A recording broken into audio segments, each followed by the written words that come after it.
పల్నాడు జిల్లా వినుకొండలో ఒక హత్య జరిగింది. ఎక్కడ చూసినా కూడా ఇప్పుడు వీడియో వైరల్ గా మారింది.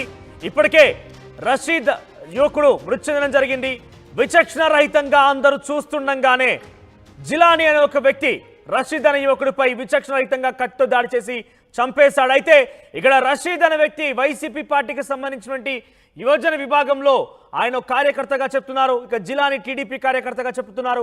అయితే ఈ నేపథ్యంలో తమ కార్యకర్తని విచక్షణ రహితంగా టీడీపీకి సంబంధించిన నాయకులు చంపేశారన్నట్టు కూడా వైసీపీ నాయకులు పెద్ద ఎత్తున వాపోతున్నారు. ఏకంగా జగన్మోహన్ రెడ్డి బెంగళూరుకు వెళ్లారు. బెంగళూరులో ప్రస్తుతం ఆయన తన నివాసంలో ఉన్నారు. అయితే హుటాహుటిన ఈ విషయం తెలియగానే ఆయన బెంగళూరు నుంచి విజయవాడ చేరుకున్నారు. ప్రస్తుతం తాడేపల్లి నుంచి ఆయన మరి కాసేపట్లో రషీద్ కుటుంబాన్ని పరామర్శించేందుకు వెళ్ళబోతున్నారు. రషీద్ కుటుంబాన్ని ధైర్యం చెప్పని వెళ్ళబోతున్నారు. వినుకొండకు వెళ్ళబోతున్నారు. చిలకలూరుపేట, నరసరావుపేట బైపాస్ మీదుగా ఆయన అక్కడికి చేరుకుంటారు. సో మొత్తం మీద అక్కడ హైటెన్షన్ వార్త నెలకొందని చెప్పొచ్చు. ఇప్పటికే అక్కడ శాంతి భద్రతలు విఘాతం కలిగించారంటే కూడా పెద్ద ఎత్తున పోలీసులు భావిస్తున్నారు. సో ఈ నేపథ్యంలో లా అండ్ ఆర్డర్ దెబ్బతింది. ఒకవేళ కనుక జగన్మోహన్ అక్కడికి చేరుకున్న తర్వాత వైసీపీ శ్రేణుల్లో కొంత ఉత్సాహం, కొంత ధైర్యం కూడా ఏర్పడుతుంది. మరింతగా కూడా గొడవలు జరిగే అవకాశం ఉన్న నేపథ్యంలో పెద్ద ఎత్తున వినుకొండకు పోలీసులు చేరుకున్నారు. అయితే ఇక్కడ ఒక ట్విస్ట్ ఏంటంటే జగన్మోహన్ రెడ్డిని వినుకొండ చేరుకోనిస్తారా పోలీసులు, లేదంటే అక్కడికి వెళ్తే లా అండ్ ఆర్డర్ దెబ్బతింటుందని ఒక నేపథ్యంలో ముందుగానే ఆపుతారు. అసలు ఏం జరగబోతున్న ఉత్కంఠ ఎత్తున పరిస్థితి కనబడుతోంది. 10:30 తాడేపల్లి నుంచి జగన్మోహన్ రెడ్డి ప్రారంభం కాబోతారు. అక్కడి నుంచి చిలకలూరుపేట, నరసరావుపేట మీదుగా ఆయన వినుకొండ చేరుకుంటారు. ప్రస్తుతం వినుకొండలో 144 సెక్షన్ అమల్లో ఉంది. సో జగన్ పర్యటన నేపథ్యంలో వినుకొండలో భారీ బందోబస్తు ఏర్పాటు చేశారు పోలీసులు. సుమారుగా వందల సంఖ్యలో అక్కడ పోలీసులు మోహరించున్నారు. ఇప్పటికే అక్కడ రషీద్ హత్యకు సంబంధించిన అంశం పెద్ద ఎత్తున హాట్ టాపిక్ గా మారింది. మరోవైపు పెద్ద ఎత్తున ఒక లా అండ్ ఆర్డర్ దెబ్బతిన్నట్టుగా చాలా స్పష్టంగా కనబడింది. ఒకరిపై ఒకరు పరస్పరంగా కొన్ని మాటలు, అవాకులు చవాకులతో పాటుగా దాడులు కూడా చేసుకునే అవకాశం కనబడుతోంది. ఈ నేపథ్యంలో జగన్మోహన్ రెడ్డి పర్యటన మరింతగా ఆసక్తి రేపుతోంది. రషీద్ కుటుంబీకులని జగన్మోహన్ రెడ్డి మరి కాసేపట్లోనే పరామర్శించబోతున్నారు. ఎస్, రషీద్ వినుకొండకు సంబంధించిన ఘటన జరిగిందో ఆ కుటుంబీకుల దగ్గర నుంచి, రషీద్ ఇంటి దగ్గర నుంచి మా ప్రతినిధి రామారావు అందుబాటులో ఉన్నారు. Yes Ramarao, so present situation ఎట్లా ఉంది? జగన్మోహన్ రెడ్డిని పోలీసులు అడ్డుకుంటారా, లేదంటే ఆయన సాఫీగా రాణిస్తారా? 144 సెక్షన్ అమల్లో ఉంది. సో చాలా వరకు కూడా జగన్మోహన్ రెడ్డి వచ్చారంటే ఆయన వెంట నాయకులు, కార్యకర్తలు వచ్చే అవకాశం కూడా ఉంటుంది. సో ప్రజెంట్ సిచ్యువేషన్ ఏంటి? ప్రస్తుతం అయితే మాత్రం వినుకొండలో పూర్తి స్థాయిలో ఉద్రిక్త వాతావరణం నెలకొందని చెప్పుకోవచ్చు. ఎందుకంటే 2 రోజుల క్రితం జరిగినటువంటి రషీద్ దారుణ హత్య అయితే మాత్రం రాష్ట్ర వ్యాప్తంగా కలకలం సృష్టించింది. ఎందుకంటే నడి రోడ్డు మీదనే అత్యంత దారుణంగా కత్తితో నరికి చంపినటువంటి పరిస్థితి. రషీద్ వైసీపీ నేతగా ఉన్నారు. సో ఈ నేపథ్యంలోనే టీడీపీకి చెందిన జిలానీ అత్యంత దారుణంగా నడి రోడ్డు మీదే నరకటంతో సో ఇక్కడైతే మాత్రం ఉద్రిక్త పరిస్థితి నెలకొంది. అలాగనే ఆ ఘటన తర్వాత వినుకొండలో చూసుకున్నట్లయితే ఒక రకంగా ఎప్పుడు ఏం జరుగుతుందో తెలియని పరిస్థితి ఏర్పడింది. ఈ నేపథ్యంలోనే పోలీసులు కూడా అలర్ట్ అయ్యారు. పల్నాడు జిల్లా పోలీసులు ఇప్పటికే దీనికి సంబంధించి 144 సెక్షన్ కూడా అమల్లో పెట్టారు. అలాగనే ఇక్కడ పల్నాడులో జిల్లా వినుకొండలో ఎటువంటి పరిస్థితుల్లో ఎలాంటి ఘటన చోటు చేసుకోకుండా మళ్ళీ ఇంకొక ఇష్యూ కనుక వచ్చినట్లయితే చాలా సీరియస్గా ఉంటుందని చెప్పడం జరుగుతుంది. ప్రస్తుతం అయితే మాత్రం తాడేపల్లి నుంచి 10:30కి బయలుదేరినటువంటి జగన్ బయలుదేరి ఇక్కడికి చేరుకుంటారు రోడ్డు మార్గంలో. ప్రస్తుతం చూసుకున్నట్లయితే ఏదైతే మనం విజువల్స్లో చూస్తున్నామో అతనే రషీదు. సో ఇతన్నే అత్యంత దారుణంగా నరికి చంపినటువంటి పరిస్థితి ఉంది. సో ఈ కుటుంబాన్ని పరామర్శించేందుకే జగన్ ఇక్కడికి రానున్నారు. అలాగనే వాళ్ళ కుటుంబ సభ్యులందరూ కూడా ఒకసారి మనం చూడొచ్చు. వాళ్ళ కుటుంబ సభ్యులందరూ కూడా పూర్తిగా వాళ్ళ కుటుంబ సభ్యులందరూ విషాదంలో మునిగిపోయినటువంటి పరిస్థితి ఉంది. వాళ్ళ తల్లిదండ్రులు ఇద్దరు ఇప్పుడు ప్రజెంట్ మనకి విజువల్స్లో కనిపిస్తున్నటువంటి వాళ్ళిద్దరూ కూడా తల్లిదండ్రులు తమ కొడుకు ఏదైతే తమకు అండగా ఉంటాడనుకుంటున్నటువంటి కొడుకు ఈరోజు అత్యంత దారుణంగా హత్యకు గురవటం తమ కళ్ళ ముందే ఏదైతే నడి రోడ్డు మీద అంతమంది చూస్తుండగానే దారుణ హత్యకు గురవటంతో వాళ్ళ కుటుంబ సభ్యులు కూడా ఓ రకంగా కూడా షాక్లో నుంచి కోలుకోలేనటువంటి పరిస్థితి పూర్తిగా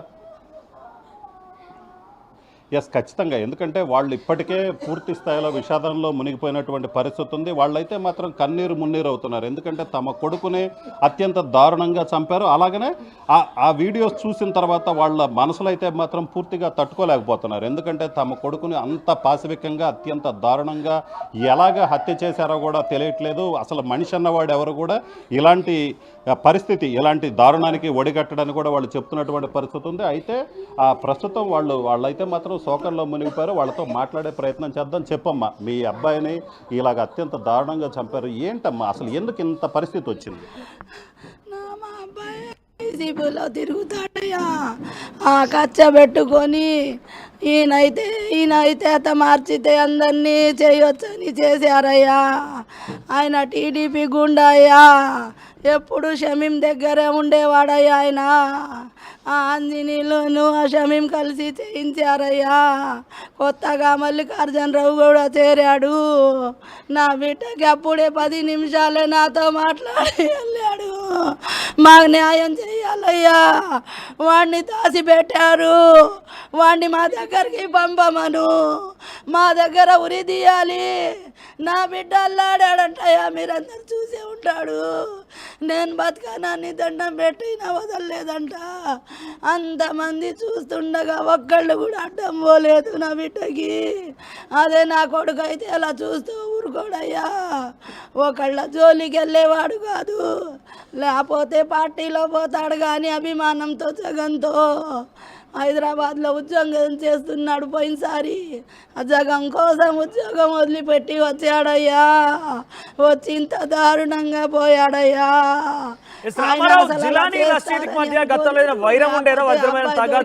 కాదు, కత్తులు తెచ్చారని ఆయన తెలీదయ్యా. అమ్మో, అంత చక్కటి అబ్బాయికి నాకు చూడనీకుండా చేశారయ్యా. ఇంతకు ముందు జిలానీకి మీ అబ్బాయికి మధ్య ఏమన్నా గొడవలు ఉండే?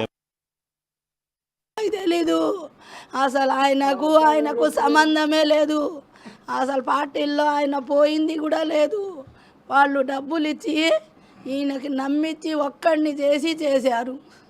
ఆ ఆంజనేయులను షమీం చేయించారు, డబ్బులు ఇచ్చి చేయించారు అని. ఆయన పోయినసారి అదే రోజు ఒక అబ్బాయి గొంతు కోసాడు, ఆ గుండా ఆయన్ని వదిలిపెట్టాడు. ఆయన ఇస్తే చేస్తాడని డబ్బులు ఇచ్చి చేపించారు. అలా చేయాలనే చేశారు వాళ్ళు, లేకపోతే నా కొడుకు కోసం ఉండేవాడు. కూడా పోలీసులు కూడా తిరుగుతున్నారు. అదేమన్నా ఆపారా? వాళ్ళ ప్రభలేందో వాళ్ళేందో అంతా జరుగుతున్న పోలీసులు కూర్చొని డ్యాన్సులు చూస్తున్నారా? మీ అబ్బాయిని ఇలాగ టార్గెట్ చేయడానికి కారణం ఏందనుకుంటున్నారు మీరు? ఏం లేదు, పార్టీ వల్లే. ఈయన వైసీపీలో ఉంటాడు, ముందుంటాడు, ఏమైనా పార్టీలోని చేయించారు. లేకపోతే ఏం టార్గెట్ లేదు మాకు. మీరు కనుక్కోండి, ఒక దెబ్బ వేసింది కూడా లేదు 5 సంవత్సరాల్లో. పార్టీలో ఉన్నా కానీ తిరుగుతాడు కానీ వాళ్ళెమ్మటి ఎవరిని కదిలిచ్చిందే లేదు మా అబ్బాయి. జగన్ మీద అభిమానంతో ఆ బొల్ల బ్రహ్మనాయుడు, ఆ పిఎస్ ఖాన్తో తిరుగుతాడు, అంతేగాని ఏం ఖర్చెళ్ళేవయ్యా. ఇంకా అది కావాలని ఈయన ఉండుంటాడు. ఈయన్ని తప్పిస్తే కానీ అది పని జరగదని చేశారు. అంతేగాని అసలు వాడి ముఖమే మా అబ్బాయికి తెలీదు. వాడెవడో దొంగతనాలు చేసి తినేవాడు, డబ్బులు తిని గంజాయి తాగి, అందుకని అలా చేశాడు ఆయన. అయితే చేస్తాడు అని వాళ్లకు చేపించారు వాళ్ళు, అంతే. సో ఇది పరిస్థితి. అయితే ప్రస్తుతం అయితే మాత్రం జిలానీతో తమ కొడుకు ఎలాంటి సంబంధం లేదు. వైసీపీ పార్టీలో యాక్టివ్గా ఉండటం, ఏదైతే వైసీపీ పార్టీలో చాలా యాక్టివ్గా ఉన్నారు. రషీద్ అడ్డు తప్పించుకున్నట్లయితే, ఇక్కడ రషీద్ను అడ్డు తప్పించినట్లయితే ఇక్కడ అతనికి ఎదురుండదనే ఉద్దేశంతోనే ఈ ఘటనకు పాల్పడారని కుటుంబ సభ్యులు కూడా చెప్తున్నటువంటి పరిస్థితి. అయితే ఇక్కడ చూసుకున్నట్లయితే అసలు ఎలాంటి సంబంధం లేకపోయినా కేవలం యాక్టివ్గా తిరుగుతున్నారన్న ఒకే ఒక్క కారణంతో తన కొడుకును అత్యంత దారుణంగా చంపారు. అతన్ని ఖచ్చితంగా ఎవరైతే జిలానీ ఉన్నాడో, జిలానీ కాపాడేందుకు ప్రయత్నిస్తున్నటువంటి టీడీపీ వాళ్ళు జిలానీని కాపాడేందుకు ఖచ్చితంగా జిలానీ కఠిన శిక్ష పడాలి, ఉరి శిక్ష విధించాలని కూడా తల్లి చెప్తున్నటువంటి పరిస్థితి ఉంది. అలాగనే తండ్రి కూడా ఉన్నారు. చెప్పండి, మీకు వృద్ధాప్యంలో ఆసరాగా ఉంటారనుకుంటున్న కొడుకు మా అబ్బాయికి దారుణంగా నరికారు సార్. ఇంత దారుణమైన ఎప్పుడు జరగలేదు ఇలాంటి సన్నివేశం. కర్రలతో కొట్టినా పోయేది, కత్తులతో నరికారు సార్. దారుణంగా రోడ్డు మీద నరికారు నా అబ్బాయికి. నాకేమో జ్వరం వచ్చింది, ఇంట్లో ఉన్నాను. రామారావు, ఇదివరకు ఎప్పుడైనా రషీద్కి బెదిరింపులు కానీ ఎవరి నుంచైనా కొంత హెచ్చరికలు కానీ వచ్చినట్టుగా వాళ్ళ తల్లిదండ్రులకు ఎప్పుడైనా చెప్పాడా? ఆ రకమైన సిచ్యువేషన్ ఉందా? మాకు సో అయితే ఇక్కడైతే మాత్రం రషీద్కి ఎటువంటి బెదిరింపులు లేవు, కేవలం యాక్టివ్గా ఉండటం. ఏదైతే పార్టీలో యాక్టివ్గా ఉన్నారో ఆ జిలానీ అనే వ్యక్తి రషీద్ అడ్డు తప్పించినట్లయితే తనకి ఇబ్బంది లేకుండా పోతుందన్న ఉద్దేశంతోనే చెప్తున్నటువంటి పరిస్థితి. ఏదైతే ఈ ఘటనకి పాల్పడ్డారని కూడా చెప్తున్నారు. ఇప్పుడు ప్రస్తుతం మనం విజువల్స్లో చూసినట్లయితే మొత్తం కుటుంబ సభ్యులు, ఎందుకంటే ఇక్కడనే వరుస ఏమంటే పక్క పక్కనే 4 ఇళ్ళు ఉంటాయి. మొత్తం అన్నదమ్ములు అందరూ కూడా కలిసే ఉంటారు, అన్నదమ్ముల పిల్లలు అందరూ కూడా కలిసే ఉంటారు. అందరూ కూడా కలిసి ఉన్నటువంటి ఈ సమయంలో ఏదైతే అత్యంత దారుణమైనటువంటి ఘటన చోటు చేసుకోవడంతో వాళ్ళ కుటుంబ సభ్యులు మనం విజువల్స్లో చూడొచ్చు. అందరూ ఏదైతే రషీద్కి సంబంధించి రషీద్ పెదనాన్న కావచ్చు, చిన్నాన్న కావచ్చు, పెద్దమ్మలు అందరూ కూడా ఇక్కడికి వచ్చి పూర్తిగా రషీద్ని ఇంత దారుణంగా వాళ్ళు ప్రధానంగా అత్యంత దారుణంగా చంపటాన్ని, అలాగనే తమకి అండగా ఉంటాడు అనుకుంటున్నటువంటి రషీద్ ఇలాగ అత్యంత దారుణంగా గురవటాన్ని అయితే మాత్రం ఆ కుటుంబ సభ్యులు జీర్ణించుకోలేకపోతున్నారు. రషీద్ కుటుంబ సభ్యులే కదా, రషీద్ బంధువులు కూడా ఇక్కడికి భారీ సంఖ్యలో చేరుకున్నారు. అసలు ఇలాంటి ఘటన మనిషి అనేవాడు ఎవడో కూడా ఇలాంటి దారుణానికి పాల్పడ్డు తమకు అండగా ఉంటాడు అనుకున్నటువంటి కొడుకును ఈ విధంగా అత్యంత దారుణంగా చంపటం అయితే మాత్రం చాలా హేయమైన చర్య. సభ్య సమాజం తలదించుకునేలాగా ప్రవర్తించినటువంటి మానవ మృగమైనటువంటి జిలానీని ఖచ్చితంగా శిక్షించాలని కూడా వాళ్ళ బంధువులు, ఏదైతే తల్లిదండ్రులు కావచ్చు, బంధువులు కావచ్చు, అందరూ కూడా డిమాండ్ చేస్తున్నటువంటి పరిస్థితి అయితే కనిపిస్తుంది. ఎస్, మరికొంతమంది వారి బంధువులతో మాట్లాడించే ప్రయత్నించండి. ఎందుకంటే రషీద్ కేవలం యాక్టివ్గా ఉన్న కారణంగానే తన మీద ఇటువంటి పనికి ఒడిగట్టారంటే చాలా క్లియర్గా చెప్తున్నారు. సో వాళ్ళు ఇప్పుడు ఏం డిమాండ్ చేస్తున్నారు? ఏకంగా మాజీ సీఎం జగన్మోహన్ రెడ్డి వారి ఇంటికి రాబోతున్నారు. సో వాళ్ళు ఏం అడగబోతున్నారు, ఏకంగా డిమాండ్ చేస్తున్నారు, ఒకసారి వారి నుంచి చెప్పించే ప్రయత్నం చేయండి. సో ఖచ్చితంగా, ఎందుకంటే వాళ్ళైతే ప్రధానంగా డిమాండ్ చేస్తుంది ఒకటే, ఎవరైతే రషీద్ను చంపారో రషీద్ను చంపినటువంటి వ్యక్తి జిలానీని కఠినంగా శిక్షించాలని వాళ్ళ తల్లి కూడా కోరింది. అలాగే బంధువులు కూడా ఏమంటారు చెప్పమ్మా, మీరేం కోరుకుంటున్నారు? అసలు మా అబ్బాయిని నడి రోడ్డు మీద అలా నరుకుతుంటే పోలీసులు జనాలు చూస్తూ వీడియోలు తీసి వాట్సాప్లో పెడుతున్నారు, కానీ ఏం చేశారంటే ఒక్కళ్ళు కూడా కాపాడలేకపోయారు. ఇప్పుడు జగన్ గారైనా మా అబ్బాయి న్యాయం చేయాలండి. మాకు అదే, ఇంకేం అంతకుమించి మాకేమొద్దండి, మాకు న్యాయం చేయండి. మా అబ్బాయి ఎంత బాధపడ్డాడంటే ఆ నరకం మేము చూడలేకపోతున్నామండి, ఆ వీడియోలో చూసి మేము చూడలేకపోతున్నామండి. అబ్బాయి బాధ ముక్కలు ముక్కలు చేశారండి, చేతిని ముక్కలు చేసి నరికి కసితో నరికాడండి. ఎంత కసి ఉంటే నరుకుతాడు? అసలు అతను మనిషా రాక్షసుడా అండి? అసలు వాడు మనిషి పుట్టాడండి అసలు వాడు. మా అబ్బాయి న్యాయం చేయండి, మాకు అంతకు మించి ఏమొద్దండి. అసలు అమ్మాయి అల్లాడిపోయాడండి. దారిలో కూడా నాకు శ్వాస ఆడట్లేదని అబ్బాయి అల్లాడుతుంటే చూడలేకపోయామండి, మేము ఆ బాధ చూడలేకపోయామండి. మా అబ్బాయి న్యాయం చేయండి, అంతకు మించి ఏమొద్దండి మాకు. వాడు అదే బాధపడాలండి, అది మాకు. సో ఇది పరిస్థితి. మొత్తం మీద అయితే రషీద్ తల్లిదండ్రులు కావచ్చు, వాళ్ళ కుటుంబ సభ్యులు వాళ్ళు ప్రార్థన చేస్తుంది ఒకటే, తమ కొడుకును అత్యంత దారుణంగా చంపినటువంటి జిలానీ కూడా అలాంటి శిక్ష పడాలి. రషీద్ని చంపినటువంటి జిలానీని ఉరితీయాలి. ఎందుకంటే అసలు మనిషి అనేవాడు ఎవడు ఇలాంటి దారుణానికి పాల్పడ్డు అత్యంత దారుణంగా. ఎందుకంటే హాస్పిటల్కి తీసుకెళ్తున్న సమయంలో కూడా వాళ్ళ బంధువులు అందరూ ఉన్నారు. రషీద్ పడుతున్నటువంటి వేదన అయితే మాత్రం వాళ్ళకి ఇప్పటికీ కళ్ళల్లోనే ఉంది. వాళ్ళు ఇప్పటికీ అది మర్చిపోలేకపోతున్నారు. అంత దారుణంగా చంపాల్సిన పరిస్థితి అయితే లేదు. మనిషి అనేవాడు ఎవడు ఇలాంటి దారుణానికి పాల్పడ్డు. ఖచ్చితంగా రషీద్ తల్లిదండ్రులతో పాటు కుటుంబ సభ్యులందరూ ఒకటే చెప్తున్నారు, జగన్మోహన్ రెడ్డి వచ్చినా జగన్మోహన్ రెడ్డిని కూడా తాము కోరేది ఒకటే, తమ కుటుంబానికి న్యాయం చేయాలి. ఏది న్యాయం అంటే ఇంకో రకంగా ఏదో రకంగా కాదు, ఖచ్చితంగా నిందితుడు ఎవరైతే జిలానీ ఉన్నాడో జిలానీని శిక్షించాలి. అదే వాళ్ళ కుటుంబానికి, మా కుటుంబానికి జరిగే న్యాయం అయితే అదే. జిలానీ శిక్షిస్తే మాత్రం చాలు, ఖచ్చితంగా జిలానీని మాత్రం ఉరిదీయాలని కూడా డిమాండ్ చేస్తున్నటువంటి పరిస్థితి అయితే ఉంది. Right Ramarao, thank you for the updates. ఇక ఓవరాల్గా మరి కాసేపట్లో జగన్మోహన్ రెడ్డి తాడేపల్లి నుంచి ప్రారంభం కాబోతున్నారని వినుకొండ జిల్లా, పల్నాడు జిల్లా వినుకొండకు వెళ్ళబోతున్నారు. వినుకొండలో ఒక 2 రోజుల క్రితం ఒక హత్య జరిగింది.